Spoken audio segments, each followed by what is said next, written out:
Olá, seja bem-vindo ao canal Iprons.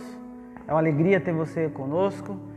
Você que está vindo do evangelismo, essa playlist de mensagens também foi gravada para você. Então você de qualquer denominação, que não é de nenhuma denominação, que está chegando agora, seja bem-vindo. Quero dizer que Jesus ama você. E nesse dia eu quero deixar uma palavra para você. E essa palavra ela está em 2 Crônicas, capítulo 7. Nós vamos ler a partir do verso 1. E diz assim: Assim que Salomão acabou de orar, desceu fogo do céu e consumiu o holocausto. E os sacrifícios e a glória do Senhor encheu o templo. Os sacerdotes não conseguiam entrar no templo do Senhor, porque a glória do Senhor o enchia. Quando todos os israelitas viram o fogo descer e a glória do Senhor sobre o templo, ajoelharam-se no pavimento, chegando o rosto ao chão. Adoraram e deram graças ao Senhor, dizendo: Ele é bom e o seu amor dura para sempre. Então o rei e todo Israel ofereceram sacrifício. E aí nós vamos até o verso 4 e agora o verso 11. Quando Salomão acabou de construir o templo do Senhor e o palácio real, executando bem tudo o que tinha em mente realizado no templo do Senhor e em seu próprio palácio, o Senhor apareceu de noite e disse: Ouvi a sua oração e escolhi este lugar para mim, como um templo para sacrifícios. Se eu fechar os céus para que não chova, ou mandar que os gafanhotos devorem o país sobre o meu povo, enviar uma praga, se o meu povo que se chama pelo meu nome se humilhar, orar, buscar a minha face e se afastar dos seus maus caminhos, dos céus eu ouvirei, perdoarei o seu pecado e curarei a sua terra. De hoje em diante, os meus olhos estarão abertos e os meus ouvidos atentos às orações feitas neste lugar. Escolhi e consagrei este templo para que o meu nome esteja nele para sempre. Meus olhos e meu coração nele estarão. Essa palavra que eu quero deixar com você hoje, ela fala de quando o rei Salomão, ele estava vivendo uma promessa. Davi, que era o pai de Salomão, durante muito tempo, ele tinha o sonho de construir um templo onde o Senhor pudesse habitar. Mas Deus tinha falado para Davi que ele não seria quem iria construir o templo, mas que a descendência dele, um filho que viria dele, iria construir o templo. No capítulo 6, nós lemos aqui um pouco do capítulo 7, no capítulo 6, o rei Salomão ele faz uma oração ao Senhor, e ele pede para Deus que o permita viver isso, que Deus o permitisse construir o templo, e que Deus viesse habitar naquele lugar. E ele ora e pede para que o Senhor o abençoe, o capacite e que ele viesse a fazer morada naquele templo. E aí no capítulo 7, ele fala que o Senhor ouviu a oração do rei Salomão, e a prova disso é a manifestação da presença de Deus no meio daquele lugar, de forma que todas as pessoas viram. Todos viram e todos ficaram impactados pelo poder da glória de Deus. A presença de Deus se manifestava naquele lugar. No Antigo Testamento, no momento em que o Espírito Santo ele não habitava no meio do povo, a presença de Deus não habitava no meio do povo, Deus habitava somente nos templos. Antes disso, da construção do templo, nos tabernáculos que eram construídos no deserto durante o período em que Moisés sai com o povo do Egito, e eles construíam um tabernáculo, eles paravam, construíam, depois eles seguiam, construíam em outro lugar, e a presença de Deus estava com o povo na manifestação, a presença de Deus se manifestava no meio do povo através do tabernáculo. Existiam alguns utensílios, especialmente a Arca da Aliança, que era o que representava a presença de Deus naquele momento. Mas hoje não existe mais o tabernáculo. Hoje não existe mais um templo. A palavra de Deus diz que o Senhor nos prometeu que Ele não habitaria mais em templos feitos por mãos de homens. Da mesma forma que a presença de Deus se manifestou no templo construído pelo rei Salomão, e era um templo muito bonito. Da mesma forma como a gente leu no capítulo 7, no verso 1, diz que a glória encheu aquele templo, de forma que os sacerdotes e os levitas eles não conseguiam entrar, porque a glória de Deus se manifestava de uma forma tão poderosa. As pessoas se prostravam, rosto em terra, o fogo desceu do céu, algo sobrenatural aconteceu. E a palavra de Deus diz que Ele não habitaria mais em templos feitos por mãos de homens. E a garantia de que hoje não existe a manifestação mais de templos, da presença de Deus não mais em templos feitos por mãos de homens. Nós estamos vivendo um período muito crítico, onde que nós como igreja não temos mais a oportunidade de nos reunir como igreja, num templo. As pessoas têm se questionado, Deus, por quê? Por que tudo isso está acontecendo? Chegou o momento de nós pararmos e nos perguntarmos, Senhor, o que o Senhor está querendo nos ensinar? O que o Senhor tem para nos ensinar através desse momento? E uma das lições que eu tenho sentido no meu coração, que tenho sentido Deus falar comigo, especialmente, chegou o momento de nós levantarmos dentro da nossa casa um trono de manifestação, um trono de Deus, um lugar da manifestação da presença de Deus através dos cultos familiares. Cada casa, uma igreja. Estamos tendo a oportunidade de voltar à essência da igreja primitiva que se reunia de casa em casa. Eles não tinham lugar para se manifestar, eles não tinham uma igreja para se reunir. A Bíblia fala em Atos capítulo 2 que eles se reuniam de casa em casa, partiam pão, tinham tudo em comum. E nós estamos preocupados em simplesmente nos reunir na igreja. E estávamos esquecendo de que a nossa casa deve ser um lugar da manifestação da presença de Deus, um culto familiar.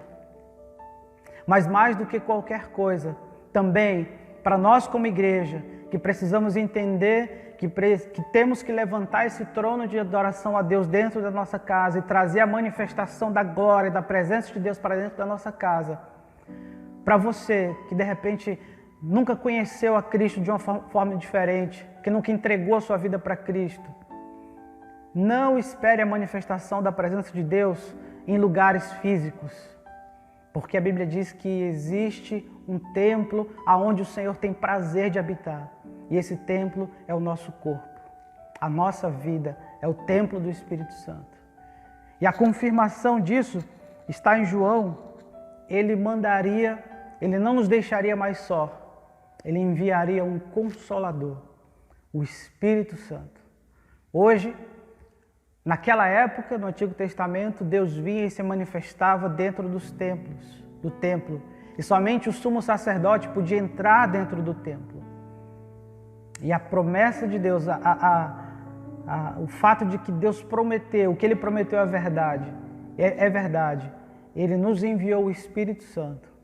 E Ele disse, eu vou, mas eu não vou deixar vocês sozinhos. Eu vou enviar um outro Consolador. Jesus estava falando isso para os discípulos. Olha, eu vou, mas vocês não vão ficar sozinhos. Vocês encontram em mim um Consolador, um consolo. Mas eu não vou estar mais com vocês. Mas vocês não vão ficar só. Eu vou enviar um outro Consolador. O Espírito Santo, o Espírito da promessa, o selo da promessa. E esse selo é mais ou menos o seguinte, é como que, uma analogia, vamos dizer que esse celular é muito importante para mim. E eu digo, olha, eu vou, mas eu vou deixar aqui o meu celular com você para provar que eu vou voltar aqui para buscar ele. Então você guarda para mim que eu vou, mas eu vou voltar. O Espírito Santo do próprio Deus, ele disse, eu vou e vou deixar ele com vocês, para garantir de que um dia eu vou voltar. E aqueles que estiverem com esse selo, com essa habitação, com o Espírito Santo habitando dentro de você, serão esses que o Pai vai levar para si e vai levar para uma morada eterna. Nós somos o templo do Espírito Santo. E esse templo precisa estar limpo. E o Senhor está nos chamando todos os dias para habitar com Ele. Para o verbo, no João capítulo 1, quando ele fala, o Senhor habitou entre nós, cheio de graça e de verdade. No grego, esse termo, o termo habitar, se traduz como tabernaculou, Ele habitou entre nós, como que dentro do tabernáculo Ele veio fazer morada em nós. E aqueles que confessam o Senhor como Salvador, como Senhor, aqueles que entregam a vida para Ele, deixam Ele controlar, e o Espírito Santo vem, entra, e a partir desse momento, nós somos templo do Espírito Santo. Ele não habita em lugares feitos por mãos de homens. Ele habita em nós. Nós somos criação do Senhor. Ele nos criou com esse fim, para que pudéssemos refletir a glória dele. Então esses são nossos dois compromissos, nesse tempo especialmente. Levante dentro da sua casa um lugar de adoração ao Senhor. Faça da sua família, do seu seio familiar, um lugar para a manifestação da glória de Deus, assim como Deus se manifestou lá em 2 Crônicas. O fogo de Deus desceu, a glória encheu aquele lugar e todos se prostraram em terra devido à presença de Deus ser tão forte. Que essa seja uma realidade dentro da nossa casa, dentro da minha casa, dentro da sua casa. Cada vez que nós nos reunimos como família para cultuar o Senhor, que a presença de Deus manifeste dessa forma. E para você, que de repente nunca sentiu algo diferente, nunca sentiu que esse Espírito estava morando em você, esse é o momento de você convidá-lo para fazer morada dentro de você. E dizer para ele: Senhor, eu quero te pedir que o Senhor faça morada dentro de mim. Daqui para frente eu quero que o Senhor seja o meu Senhor, aquele que vai governar a minha vida. E quero que o Senhor seja o meu Salvador.